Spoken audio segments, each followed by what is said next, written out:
Ser podcast. Hoy en el que pueda que empate, Marcelo Bielsa, ¿genio o milonga? Ha llegado el momento. No, sí. Para mí no. Hoy, Sí, ¿qué? Como has dicho no, te digo sí. No. con Bruno Alemán. Esa es tu opinión. Claro. Sí. Con Axel Torres. Posible. El que pueda que empate.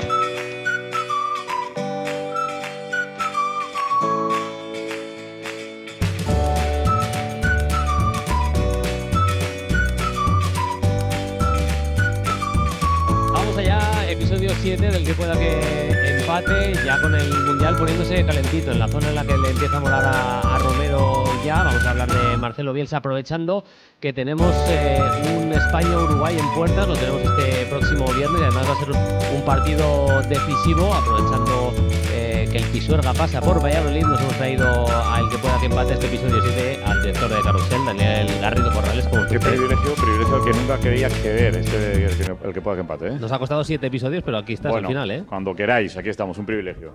Se empieza a poner chulo el Mundial, Dani. Sí. Han empezado a llegar todos los cracks. Cristiano se sumó ayer a la fiesta y bueno, tenemos ya los partidos más decisivos, prácticamente como si fuera un partido ya de eliminatorios, lo que vamos a tener a partir de Sí, ahora. la peña yo creo que ya lo sabe, es una dimensión más, son 4 días guapísimos de carrusel a saco, que es lo que mola, cerrando grupos en cada franja horaria, empezando de 8:30, 12 y 3 de la mañana, cerrando el B y el C, y bueno, yo creo que es el momento, la verdad. Luego todavía es más guapo el momento de las eliminatorias, pero digamos que el Mundial hoy entra en otra dimensión. Antonio Romero, ¿qué tal? Muy buenas. Hola, ¿qué tal, Bruno? Muy buenas, ¿cómo estáis? Aquí ya es donde te empieza a ti a molar. Para ti, como dices tú, que el Mundial empieza ahora, lo decías el otro día en el segundo partido contra Arabia Saudí, a partir de ahora ya empiezan a ser casi eliminatorias estos terceros partidos, ¿eh? Sí, en este caso, bueno, a mí me mola todo, ¿eh? Me mola el fútbol y me mola lo que están haciendo. Yo en eso soy muy del team Axel. Me mola globalizar el fútbol y me mola que países pequeños se puedan dar la alegría de competir, por ejemplo, Cabo Verde, competir con la campeona de Europa. Eso me mola. Ahora, el Mundial empieza en este campeonato del mundo. Para mí todavía queda una eliminatoria. Esta que habéis considerado eliminatoria para mí es decidir los cruces y el Mundial empieza en 16avos de final. Esto no significa que no me mole. Me gusta mucho y no estoy para nada a favor de esa corriente que dice que en este campeonato del mundo hay muchos equipos que se arreglen con el calendario, pero el fútbol es tan grande porque es muy global y para ser global, Cabo Verde tiene que tener la oportunidad de empatar con España. No me la esperaba esta y me mola lo que dice Romero. Axel Torres, ¿qué tal? Muy buenas. Buenas, ¿qué tal? ¿Cómo estáis? Lo más importante del episodio de hoy, y lo vamos a escuchar justo al final, en el último momento del que pueda que empate 7, es que tenemos explicación ya científica, no como la mía del otro día, al tema de la lata. Axel. ¿Ah, sí? Sí. ¿Y quién la ha dado? Una persona Albert Einstein. que... No. A ver, tenemos la explicación científica. Sabéis que en la cadena SER, que lo sabéis de sobra, hacemos un programa que se llama Serendipias y tenemos la explicación de exactamente por qué, la gente del programa nos explica, Ignacio Crespo en este caso, por qué se dio el tema de la lata. Pero si tenéis un poco de paciencia, hemos preparado ese corte, el último, así que lo desvelamos al final del programa. El titular, Axel, sería que mi explicación es solo un 5% de lo que realmente es. O sea, ¿Tiene algo que ver el gas? El gas creo que no tiene que ver. Ahora lo vamos a escuchar, enseguida lo vamos a escuchar, pero creo que no tiene que ver el gas. Ahora tiene que ver la El agua superficie. con gas aquí es muy fuerte, Bruno. El agua Sí, con gas aquí yo le meto fuerte al es agua con muy gas. fuerte. Mucho gas. Luego lo escucharemos. La explicación científica, insisto, de Ignacio Crespo, de por qué ocurrió lo que ocurrió con la lata de Axel Torres. Marcelo Bielsa, que es el gran tema de hoy. Hemos traído a Dani porque estuvo mucho tiempo en el Athletic Club. Dani, como a modo de titular, ¿para ti está en tu top 3 de entrenadores de este siglo del Athletic? No, y eso no significa que a mí no me gustara el momento en el que llegó Marcelo. Ya sabes que hay una corriente en Bilbao que es a lo loco, se vive mejor y que el Athletic jugó francamente bien y con vértigo y a saco, y eso en Bilbao es un formato que gustó mucho, pero se agotó en la segunda temporada de forma brutal, con eliminaciones en Copa y en UEFA absolutamente inesperadas. Pero no, si me pides, por supuesto el primero es Ernesto Valverde. Para mí Joaquín Caparrós hizo una labor muy buena, un Athletic que en ese momento quizá estaba en un momento de cierta crisis de identidad, y él llega y mete al equipo en Copa y regenera también con algún error, una idea muy muy chula, y ya por una cuestión de gusto personal, por delante de gente como Marcelo o Marcelino García Toral, pues yo pongo a Heynckes, que pertenece al siglo XXI. Ya sé que estuvo mucho mejor en primera época, que fue noventera, que en segunda, pero bueno, a mí Marcelo me gustó, igual que me gustaban muchos aspectos de Marcelino, pero no, yo no lo colocaría en el top 3 del siglo XXI. Yo expongo más o menos los logros o lo que se le puede considerar como las cosas en la lista de cosas positivas y cosas negativas. Él empieza muy joven siendo entrenador de Newell's, gana una liga en el 91, un clausura en el 92, es subcampeón de la Libertadores también en 1992. Con Argentina la selección gana los Juegos del 2004. Como decía Garrido, llega a esas finales de Copa y de UEFA Europa League de 2012. Es capaz de ganar la segunda división inglesa con el Leeds y ascender a la Premier muchos años después. Había estado prácticamente 20 años el Leeds en segunda categoría, y es tercero con Uruguay en la Copa América de 2024. A partir de ahí es un técnico que yo creo que en las relaciones personales con los jugadores es un técnico que agota, que cuando llevas más de una temporada con Bielsa a la mayoría les cuesta. No sé si su mensaje ahora mismo llega demasiado a los jóvenes. Siempre hay mucho ruido en torno a Bielsa, su respuesta, su relación con la prensa y demás. Y me parece que hay ahora mismo un Bielsa muy distinto al que empezaba, incluso al de hace 15 años, 15-20, cuando triunfaba con Chile. Empiezo por ti, Axel. ¿Qué te suscita la figura de Marcelo Bielsa? Bueno, me genera mucho interés escucharle. Creo que es muy interesante siempre todo lo que dice, las reflexiones que hace, ya no desde un punto de vista futbolístico, sino también desde un punto de vista casi filosófico.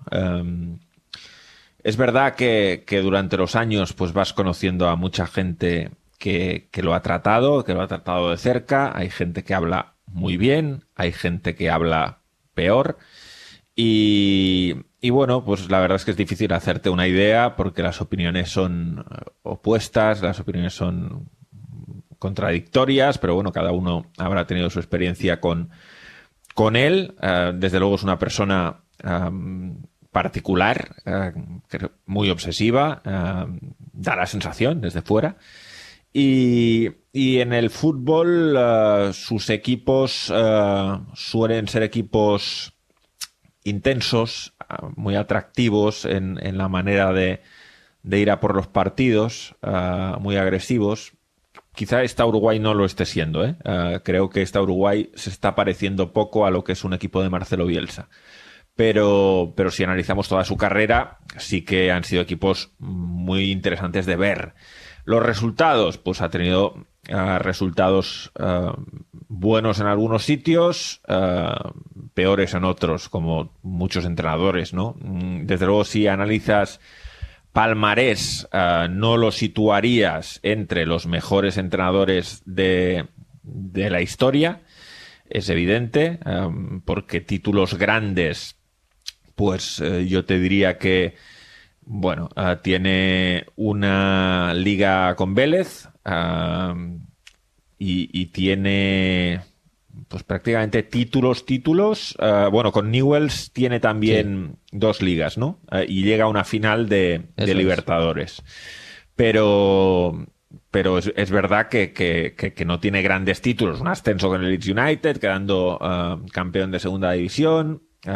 Buenas clasificaciones con varios equipos, pero es verdad, por palmarés no lo meterías en un Olimpo. Por lo que ha influido a otros, desde luego que sí, tiene que estar. Hay muchos entrenadores que se consideran discípulos de Marcelo Bielsa, algunos de ellos han sido muy importantes, algunos de ellos, no sé si discípulos, pero lo citan como influencia. Pep Guardiola, por ejemplo, pues es muy conocido que le fue a visitar.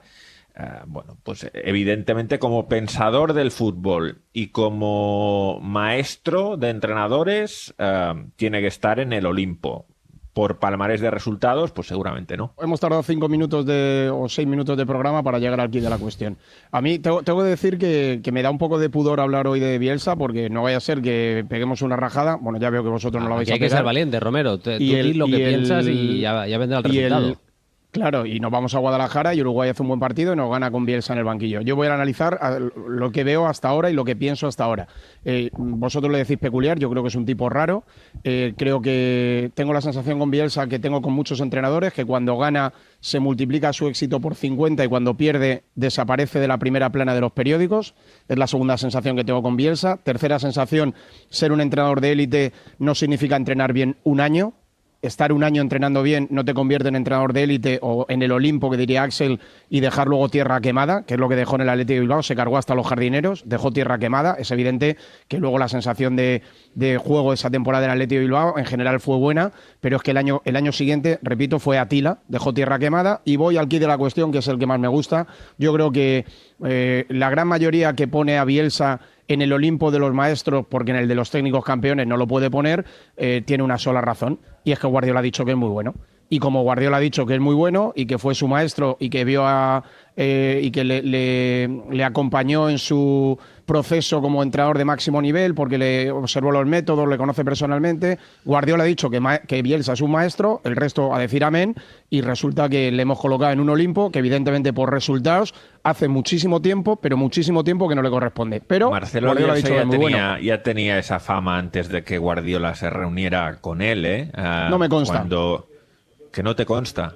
No, yo creo que el salto de calidad al maestro de entrenadores donde tú le colocas es porque Guardiola, como ha hecho, por ejemplo, otro que me cae muy bien, que es Lillo, otro al que sus resultados no le pueden colocar como un entrenador de máximo nivel, pero como sabe mucho de fútbol, porque lo ha dicho Guardiola, pues todos creemos que sabe mucho de fútbol, o casi todos. Pero yo creo que el espaldarazo definitivo para considerar que Bielsa es la repera de la repera, es que Guardiola ha dicho que es muy bueno, en mi opinión. A ver, Marcelo Bielsa y Juan Malillo tampoco tienen la misma carrera, o sea, los has puesto en el mismo lugar. No los he puesto en el mismo lugar. Digo que Guardiola ha dicho que Lillo es muy bueno y todos asumimos o casi todos, repito, asumimos como dogma de fe que Lillo es muy bueno, cuando cada vez que se ha puesto en un banquillo de máximo nivel, pues los resultados han sido los que han sido. A ver, saber de fútbol Lillo sabe mucho más que todos nosotros. Cualquier persona que haya hablado con Juan Malillo pues se habrá dado cuenta del conocimiento que tiene, que es muy profundo, pero no estamos hablando de Lillo, estamos hablando de Marcelo Bielsa. Y bueno, si lo quieres tirar hacia Guardiola, pues es tirarlo a lo fácil, a lo que te dará más... O le dará al podcast seguramente más popularidad o más visibilidad. No, yo digo lo que pienso, no pienso en la popularidad, esa la tienes tú. Yo digo lo que pienso y pienso eso. Pero decir que Marcelo Bielsa, que es nombrado seleccionador argentino varios años antes de que Pep Guardiola diga que es un buen entrenador, pues ¿a qué sentido tiene eso? Es decir, en Argentina le nombran seleccionador argentino, hace una fase de clasificación brutal y llega al Mundial 2002 con la vitola y la fama de que es el equipo que mejor juega y el máximo favorito. Luego se la pega increíblemente. Pero esa fama la tenía en 2002. No se la dan después porque Pep Guardiola hace un asado con él de no sé cuántas horas. No, esa fama en 2002 está novio, Axel, existía. que le dan la selección argentina cuando Guardiola todavía es jugador de fútbol. O sea, que el éxito Sí, pero luego el leñazo es bíblico, ¿eh? El otro día analizábamos la plantilla que tenía Argentina. A ver, pregunta ahora Uruguay, Dani. Sí, me da cierto reparo arrimarme más a Romero. Porque bueno, luego, aquí cada uno ha venido a jugar es su verdad, papel. a ver. Tranquilo, que yo me ducho todas las mañanas y soy muy limpito y te puedes arrimar sin problema. No te preocupes, que la roña que se me pueda pegar se te va a quitar. Pero es verdad, a ver, en Bilbao yo creo que llega un momento en la vida en que es imposible disociar la figura del entrenador, que tendrá mejores o peores éxitos, del personaje. Yo creo que eso también al final acaba sumando. Y cuando el otro día manifestaba de una forma, porque él mismo reconocido, que casi enfermiza, que es una personalidad tóxica y demás, eso acaba condicionando a un grupo. Recordemos que en Bilbao es verdad que la primera temporada es fantástica. También es cierto que el equipo, primero, tenía un gran equipo que él luego sabe manejar, es decir, los centrales estaban en su prime, que eran Fernando Amorebieta y Javi Martínez. En el centro del campo tenía Herrera, que está en un momento espectacular, el vigor de Óscar de Marcos, que era la representación de esa persecución bielsista, mordiendo por otros lados lo que curraba Markel Susaeta, y Kermuniain la primera temporada con Fernando. Luego hay un problema de entrar Itzaduriz, es decir, saca jugadores como Íñigo Pérez, el actual entrenador, o Jon Urteneche, que tenía menos nivel, y da Pero claro, es que los agota mentalmente tanto que cuando llegan a la final les ha comido ya completamente el tarro y el Atleti, no te diré que el ridículo, pero es que es sometido por el Barça en 15 minutos en la final de Copa y el Atlético de Madrid lo barra en 20 minutos. Y luego ya, yo para ser un gran estratega probablemente esto te vale, pero para ser un gran entrenador tú no te puedes permitir el lujo de esa toxicidad que él manifiesta trasladársela al grupo. Es que en la segunda temporada Marquínez exagera ya solo por picarme y dice que el Atlético casi baja a segunda. No es cierto, queda 12º, pero es verdad que le elimina a Eibar, que estaba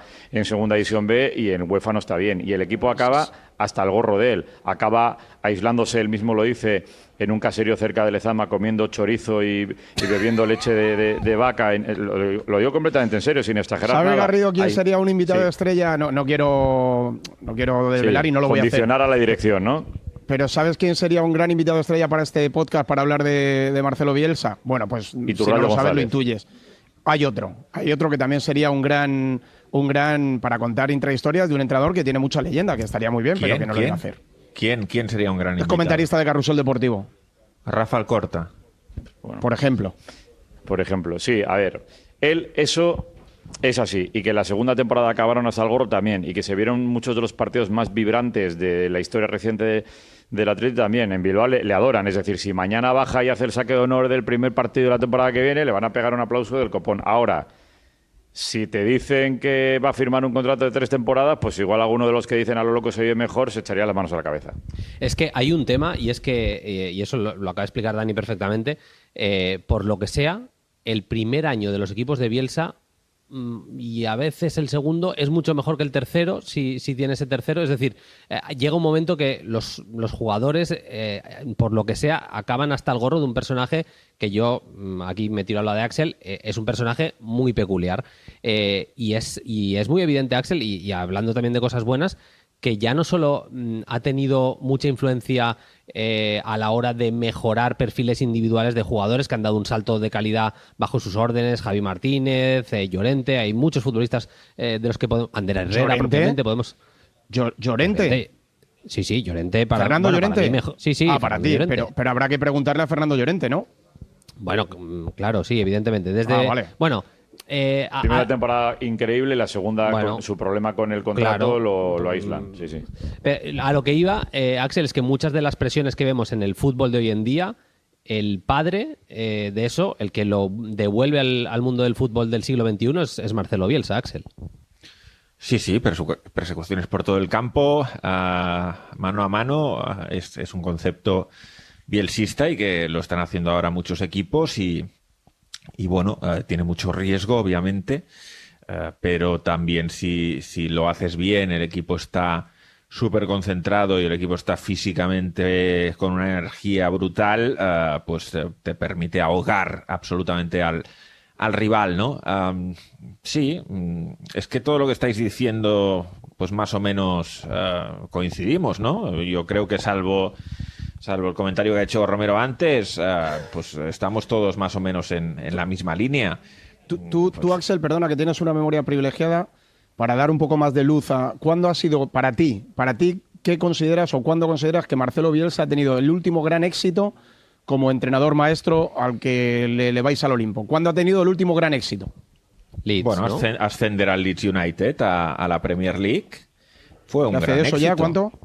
¿Hace de eso cuánto? El ascenso es en la 19-20, luego consigue la permanencia en la 20-21, también es un éxito, y le echan en Entonces, por febrero ejemplo, Sí. Por ejemplo, Fune, el entrenador del Málaga, Sí. que ha ascendido ahora un equipo que hace 2 años estaba prácticamente en el fútbol aficionado de nuestra liga, pues, está a ese nivel, ¿no? Al nivel de ascender a un equipo que llevaba un montón de tiempo que prácticamente ha desaparecido y lo sube a la primera liga, a la primera división de la Liga Española, ¿no? Eso es un gran éxito de un entrenador del Olimpo. No porque Funes no tiene tanta carrera como Marcelo Bielsa. Claro, es pero decir, te quiero no decir es lo que único te quiero que decir ha hecho Marcelo Bielsa esto del Leeds. Claro, que no me he expresado bien. Te quiero decir que para ti eso es una carrera que corona con ese último gran éxito, ya te vale para considerar todavía a Bielsa como un entrenador en el Olimpo de los entrenadores más representativos del fútbol moderno. Yo he dicho que por resultados no puede estar ahí. Eso lo he dicho claramente. El fútbol al final son resultados. Bueno, pero pero el fútbol también es introducir conceptos. Hay entrenadores que son buenísimos introduciendo conceptos y que su manera de transmitirlos no consigue que el grupo saque lo mejor. Pues esas personas tienen un hueco en el fútbol. Quizá no para ser los mejores entrenadores, pero para sacar conceptos nuevos que luego otros aplican y los aplican mejor porque tienen más capacidad para gestionar al grupo. Bueno, pues al final esto es un conjunto de todo, y hay gente que está en el fútbol y que tiene cosas muy interesantes sin que sus resultados sean excelentes y sin que tengamos que decir que son los mejores, ¿no? Marcelo Bielsa creo que es una persona que ha sumado al fútbol. Creo que ha sido original en muchas cosas. Creo que no es un cualquiera. Es una persona que ha hecho crecer el juego, ¿no? Quizá en sus equipos, quizá con los jugadores que lo han tenido y que luego lo han aplicado siendo entrenadores, quizá con conversaciones que ha tenido o charlas que ha dado que ha inspirado a gente, pero ha aportado al fútbol.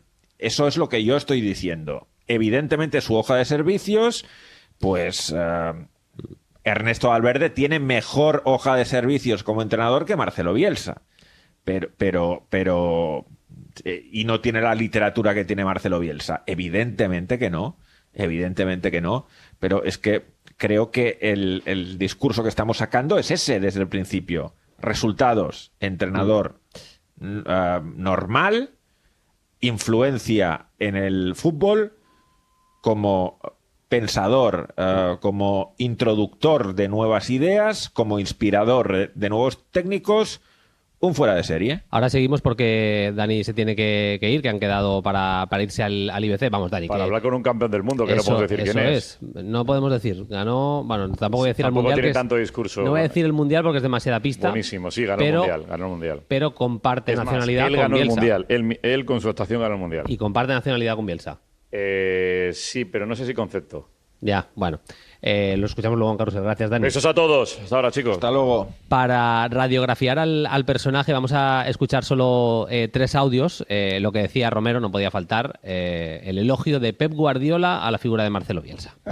My admiration for Marcelo Bielsa is huge. So, because he made the players better, no, much better. I didn't meet one old former player from Marcelo Bielsa speak. Cuenta Guardiola que admira muchísimo a Marcelo Bielsa, que es alguien que ha sido capaz de mejorar individualmente muchísimo a los futbolistas y también que es alguien muy influyente en el mundo del fútbol. Una voz autorizada, la de Pep Guardiola, hablando de Marcelo Bielsa, uno de sus maestros claramente en esto de entrenar. También para radiografiar al personaje vamos a escuchar 2 audios de Bielsa durante este Mundial. Bielsa llega al aeropuerto en el que la ciudad en la que se iba a hospedar la selección de Uruguay. Hay una periodista que les está esperando. Le hace una entrevista de unos 40 segundos en la que Bielsa solo contesta, lo vamos a escuchar con monosílabos. Un Mundial más, esta vez con Uruguay, ¿qué expectativa? Bueno, mucha ilusión. ¿Cómo ha trabajado en estos últimos días, sobre todo teniendo en cuenta a los futbolistas lesionados? No, sin inconveniente. ¿Cómo está Ronald después de lo que fue el viaje a Madrid? Normal. ¿Pero sirvió ese viaje express, ese tratamiento? Veremos con el tiempo. Bien. ¿Cómo ha trabajado también pensando en el debut con Arabia? Bueno, tuvimos tiempo suficiente para preparar el partido. ¿Ya tiene usted el 11 en la cabeza o se va a definir en estos días? Lo voy a definir en estos días. Y hay otro momento, sabéis que la FIFA tira una foto a todo el mundo, a todos los miembros del staff, jugadores, técnicos, todos los que forman parte del Mundial propiamente, y Bielsa es el único de todos que no sale mirando a cámara, que sale mirando hacia el suelo, como muchas veces, de hecho, contesta en las ruedas de prensa también mirando al suelo, y protagonizó este momento en una rueda de prensa. No tengo que dar ninguna explicación. Me sacaron la foto como me la sacaron. No soy un modelo. Estaba enfrentando a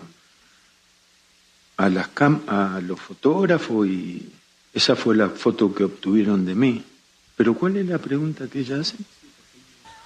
También debería explicar por qué no miro hacia los interlocutores en este momento. No sé, no son explicaciones que deba dar. También respecto de la pregunta anterior, evidente, Romero. Yo creo que hemos situado las cosas positivas. Yo creo que tanto Axel como yo hemos intentado reflejarlas, pero también es cierto que trabajar en una concentración en la que pasas tanto tiempo juntos y demás, con una persona que genera este nivel de ruido, tú que has seguido muchas concentraciones de la selección española, tiene que ser muy jodido, con perdón. Es que eso también es ser entrenador, y sobre todo de una selección. Sí. Yo, empezando por lo último, en esto es de lo poco en lo que estoy de acuerdo con Bielsa. O sea, él se pone la fotografía, le saca la fotografía. No creo yo que haya que preguntarle en una rueda de prensa, pero en mi opinión personal, que por qué mira hacia abajo. Oye, cada uno tenemos nuestros motivos, y yo ahí estoy con Bielsa al 100%, pero es cierto que, bueno, solo tienes que hablar con los periodistas uruguayos que están ahora siguiendo la concentración de la selección de Uruguay. Es que hay muy pocos que estén salvando el trabajo que está haciendo Marcelo Bielsa. Luego, el fútbol, pues oye, que nos ganan el viernes y le dan la vuelta a la situación, pues Bielsa será un ídolo. Pero creo que dentro de ese personaje un poco extravagante, también hay una explicación a por qué Bielsa se ha considerado siempre como un maestro de entrenadores, porque se pone delante del micro, pone cara de ajo, contesta con monosílabos, no le gusta hablar de fútbol con los periodistas porque consideramos que probablemente no estemos a su altura. Pero repito, para ser un entrenador en el Olimpo y un seleccionador en el Olimpo, tú tienes que ser un gran estratega en el terreno de juego y tienes que saber manejar una concentración de 40 días. Y yo, por lo que escucho de oído por los periodistas uruguayos, en eso Bielsa no está en el Olimpo, está bastante por debajo. Yo, por acabar con la figura de Bielsa, Axel, es verdad que estamos hablando de títulos, y hablaba Romero de los grandes éxitos. Una de las cosas que ha marcado a Bielsa en los últimos tiempos es que desde esa selección argentina prácticamente no ha pillado ningún proyecto de un equipo que esté más o menos obligado a ganar. Es decir, le han ofrecido... A lo mejor hay que preguntarse por qué. No, él ha tenido ofertas, y eso a mí me consta, Romero, ha tenido ofertas de equipos que estaban obligados a ganar, cada uno en su contexto, y él siempre ha elegido clubes, Axel, en los que él pudiera llevar a cabo su idea de juego al 100%. Ha preferido jugadores de cantera que pudieran absorber sus conceptos y sus ideas a jugadores, vamos a decir, estrellas que fueran un poquito más a la suya, y yo creo que en eso está en todo su derecho. ¿Por qué tenemos que pedirle a Bielsa que sea un ganador de títulos si él lo que ha querido ser es el entrenador que ha sido? A mí, a nivel conceptual, eso a mí me parece bien, al menos. Sí, seguramente es una cuestión de sentir que va a tener más libertad, que los jugadores de perfil más bajo van a ser más fáciles de adecuar a sus preceptos, que son preceptos de seguir con una intensidad altísima todo el partido, todas las sesiones de entrenamiento que son pesadas a veces, muy tácticas, mucho vídeo. Y bueno, en los grandes clubes a veces eso es más difícil, porque los jugadores de perfil alto cada vez son grandes atletas, se preparan muy bien, pero seguramente esa cuestión más relacionada con un sacrificio extenuante de lo colectivo y de la absoluta humildad en la asunción del rol es más difícil de encontrar. Habrá quien diga, y quizá Romero piense eso, que lo que hace es rebajar la expectativa, ¿no? Que firma por equipos peores para que no se le pueda pedir títulos y por lo tanto no tenga tanta presión. Yo no he hablado nunca con Marcelo Bielsa, me hubiese encantado hablar con Marcelo Bielsa, me encantaría hablar con Marcelo Bielsa un día. Es difícil que eso ocurra porque, como hemos escuchado, no es muy amigo de la prensa, aunque ha tenido grandes amigos periodistas. Y bueno, sobre la entrevista en cuestión me gustaría decir que yo interpreto que él, yo sé que él nunca ha querido hacer entrevistas individuales, está radicalmente en contra, incluso en algunos clubes en los que ha estado... Hombre, mira, como Pep. No obligado, pero ha llevado al club a pagar las multas por no comparecer, porque realmente es una situación que no le gusta y que cree que no se tiene que dar. De hecho, piensa que es injusta, piensa que no es justo que el medio que paga tenga una entrevista y el medio que no paga no. Y por lo tanto, su visión de la situación es que no tiene que dar ninguna entrevista individual. En algunos clubes no las ha dado y se ha pagado la multa, en otros no ha habido más remedio que darlas y las ha acabado dando. En este caso, yo entiendo que con la Federación de Uruguay estaba pactado ese canutazo, esa entrevista nada más llegar, que él estaría radicalmente en contra y que la manera que tuvo de mostrar que estaba en contra haciéndola, cumpliendo con su deber, que igual era contractual, era pues dar respuestas cortas. Es algo que evidentemente suena desagradable, puede sonar maleducado, entiendo que es que puede verse maleducado, pero ese es el contexto de por qué Marcelo Bielsa responde de esa manera. Marcelo Bielsa, ser seleccionador nacional no es solo, no va solo. El trabajo no va solo lo que haces durante 90 minutos en el terreno de juego o lo que haces en los entrenamientos previos y posteriores. Ser seleccionador nacional es representar el escudo que llevas en el pecho durante 24 horas al día, 7 días a la semana, 365 días al año. En mi opinión, que puedo estar equivocado. Por cierto, que Roberto Martínez, no tenemos tiempo hoy, pero Roberto Martínez de momento ha salvado la situación y estuvo muy bien Cristiano, hay que decirlo. Muy bien, estuvo enorme todo. Cristiano. Sí. Toda la razón para el gran Roberto Martínez. Bueno, vamos ya con el sobre, que nos queda todavía cerrar el tema de la lata. Abrimos el sobre, el cromo de esta semana. Esta semana lo pongo fácil, Romero. Ayoub Boadi, que no sé si te gusta para el Madrid lo que le has visto al jugador de Marruecos. Tú le narraste un partido el día que cumplía 17 años en un Lille-Real Madrid. Jugó un partidazo, ganó el Lille, por cierto, o empató al menos ese partido contra el Madrid. Y, no ganó. Y bueno, ahora tiene... Sí, ganó. Y ahora tiene 18, sí, todavía, los cumple en octubre los 19, y está siendo una de las sorpresas positivas de este Mundial con la camiseta de Marruecos, Romero, ¿eh? De todos los cromos que llevamos, este es el que más me gusta, probablemente porque es el que más he visto y por el que he tenido más interés. Le vi efectivamente en ese partido en directo, me pareció un jugador con unas condiciones increíbles. Creo que tu pregunta es más difícil de contestar porque yo, como Mourinho, un futbolista de 18 años titular indiscutible en el Real Madrid, no lo termino de ver, pero te digo una cosa, si se gastaron, siendo perfiles diferentes, pero si se gastaron 80 en Tchouaméni o 40 en Camavinga, yo creo que este futbolista de esa edad es superior a cualquiera de los dos. Su temporada, Axel, no ha sido 100% regular, ha tenido momentos más altos y más bajos, y a mí en el Mundial me está sorprendiendo su capacidad competitiva. Le veía como un jugador con muy buena conducción, muy seguro en los pases, con muchas cosas muy buenas con balón, pero sin balón, especialmente en el partido contra Brasil, pero también en el segundo contra Escocia. A mí me está sorprendiendo positivamente. A mí me está sorprendiendo no solo eso, sino la jerarquía. No esperaba que fuera un jugador tan protagonista en su equipo, creía que iba a tener un rol un poquito más de acompañamiento y está liderando, y eso llama mucho la atención. Llama mucho la atención que además lo haga en su debut mundialista ante Brasil, en un partido que su equipo domina y que su equipo lo domina en parte gracias a él contra toda una Brasil, y por lo tanto pues hay que ir con cuidado porque obviamente es muy joven y hay que poner en cuarentena a veces lo que ocurre en un torneo corto, y más si solo llevamos 2 partidos de ese torneo corto, pero la sensación es de gran jugador, de gran jugador y de además jugador que le da a Marruecos un perfil más capacitado para tener posesiones largas de balón. La Marruecos que llegó a semifinales era un equipo mucho más defensivo, y esta Marruecos es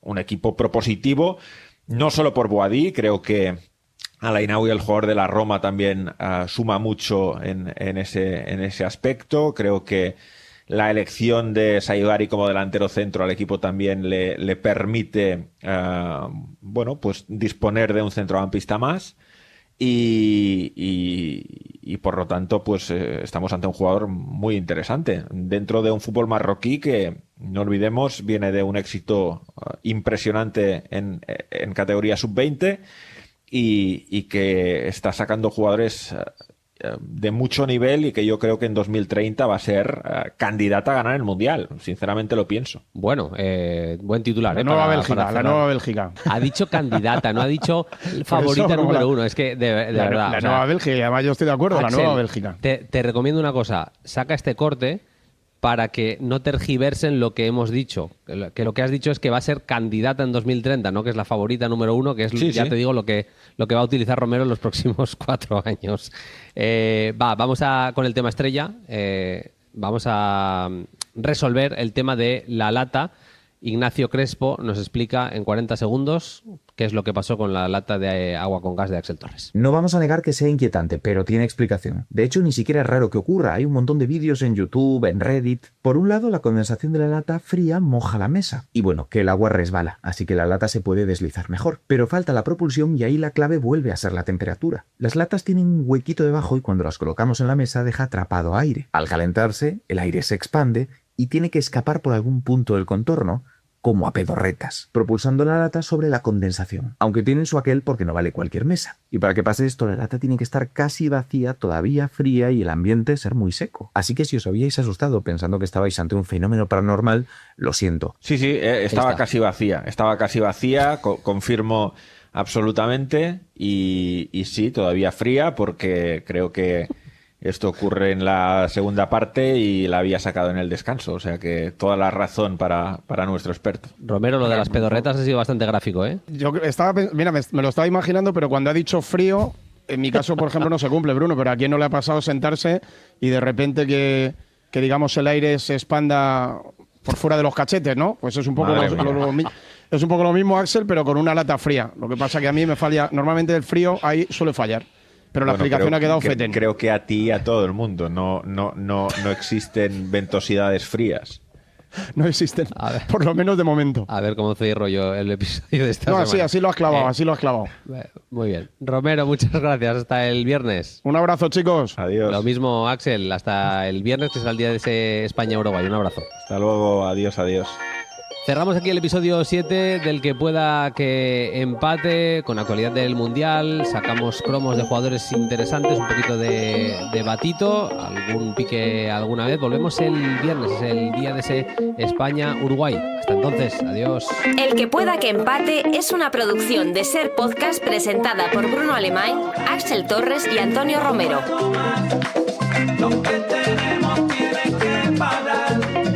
Producción: Laura Escarza, Manu Tomillo y Javi Caminero. Edición de sonido: Roberto García. Edición de vídeo: Bea Polo.